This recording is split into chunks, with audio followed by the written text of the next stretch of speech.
You're watching the Sega Driven YouTube channel, and it's time for our 5th edition of the very intermittent showcase series where we look at complete Sonic fan games.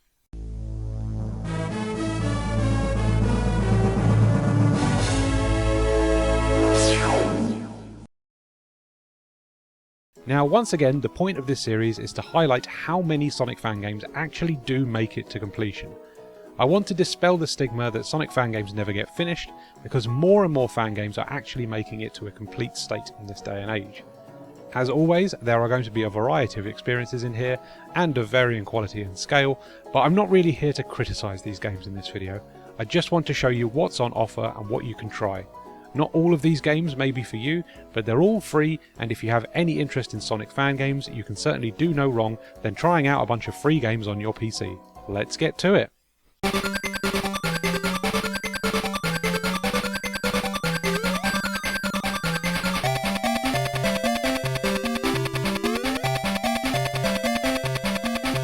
Sonic SMS Remake 2 is an enhanced remake of Sonic 2 for the Master System and Game Gear that is much in keeping with developer Creative Araya's previous Sonic SMS remake. These games offer new, remixed ways to play the 8-bit Sonic games on your PC, with larger resolutions, new abilities, new stage designs, and new mechanics. The gimmick with Remake 2 is that you control two characters at once, and you have to hot swap them in and out to progress, much like Sonic 4 Episode 2 or Sonic Mania's Encore mode. It makes for a unique way to play this 8-bit classic, and I think it will appeal more to people who already know the original and have played it to death and are looking for a sort of expansion that offers something different. For those looking for a more faithful remaster of Sonic 2 8-bit, then this might not do it for you, because it changes quite a lot instead of staying true to the original mechanics and stage designs.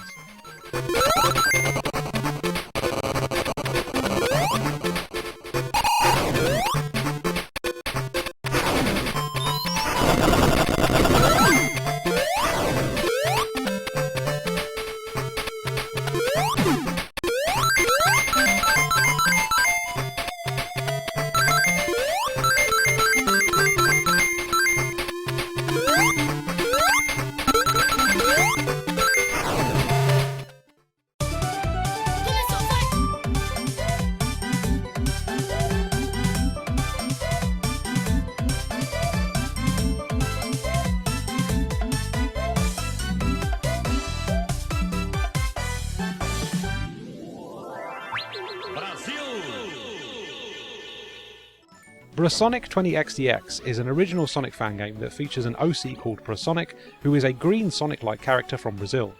The game has quite a cynical take on Brazil, often pitting you against enemies that are just random human gang members with guns. You also fight the statue of Christ the Redeemer, who now has a Robotnik head, and when you visit Sao Paulo it is heavily polluted. It's definitely something different, feeling more like a parody game, and not really something that's particularly hateful. There's certainly a lot of creativity to the stage designs and bosses, and the game is also playable on Android devices. I think the Brasonic team have made something truly bizarre and memorable here, but I can see how some people might bounce off it.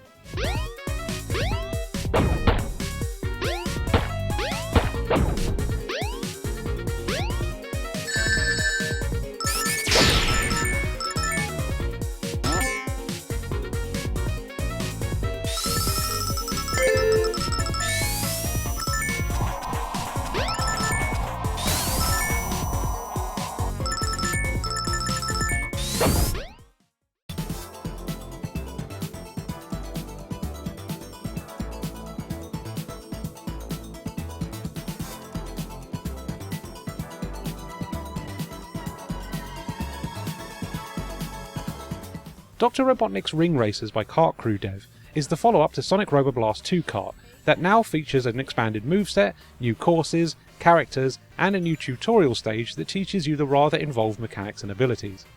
The game is described as a technical kart racer, and it has quite a high barrier of entry if you're more familiar with friendlier kart racers. If you stick with its tutorial stage and start racing, you'll eventually get to grips with it and find an extremely deep and rewarding kart racer with a very active online community. The game also thrives thanks to its modding scene, who also add new characters and courses, and basically turn it into a kart racer that is constantly offering something new. Some may bounce off the difficulty, but if you click with it, then Dr. Robotnik's Ring Racers will offer you a near endless amount of fun.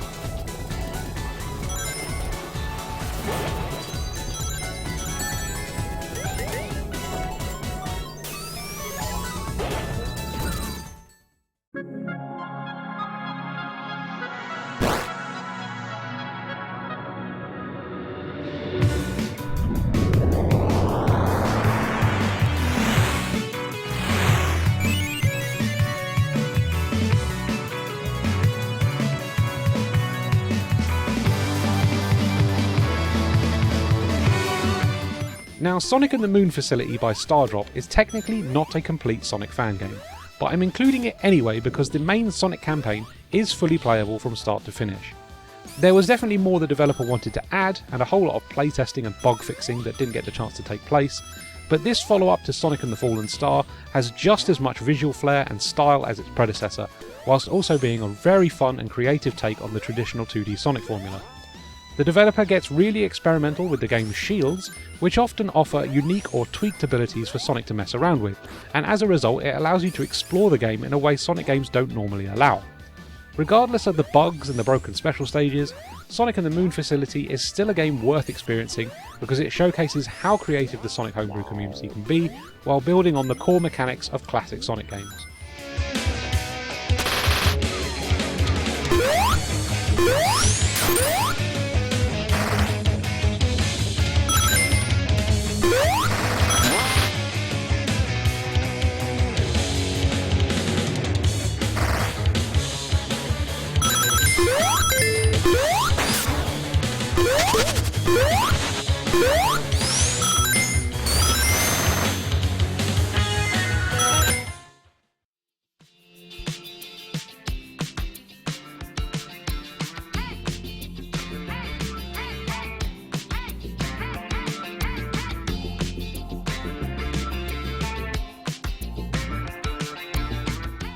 And finally, we're taking a look at Super Duper Amy Freaking Rose, developed by Fractal Cherries.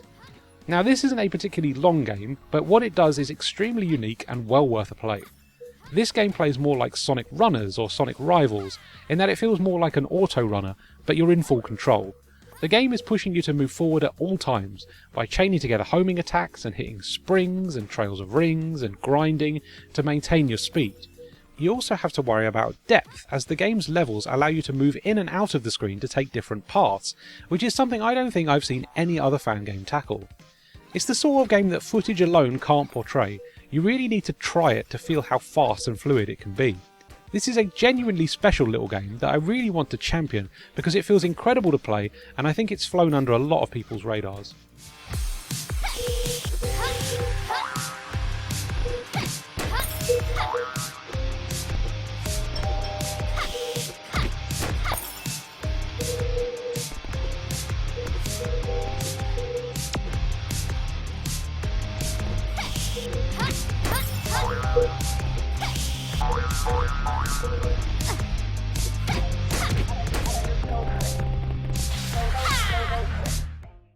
And that's it for another Complete Sonic Fan Games Roundup. I also want to bring to your attention our Complete Sonic Fan Games YouTube playlist that contains every Complete Fan Game that we've ever covered on the channel, and should be a great resource if you're looking for more substantial Sonic fan game experiences to try out. That's all for now, and I'll see you next time. As always, a huge thank you to our Patreon supporters who have financially contributed to the creation of this video and the continued existence of SEGADriven. If you want to join their ranks, then you can head over to patreon.com/SEGADriven, and you can get perks like your name in our credits, early access to new videos and writing, as well as the ability to vote on the subject for our next video. Take care, and I'll see you all soon.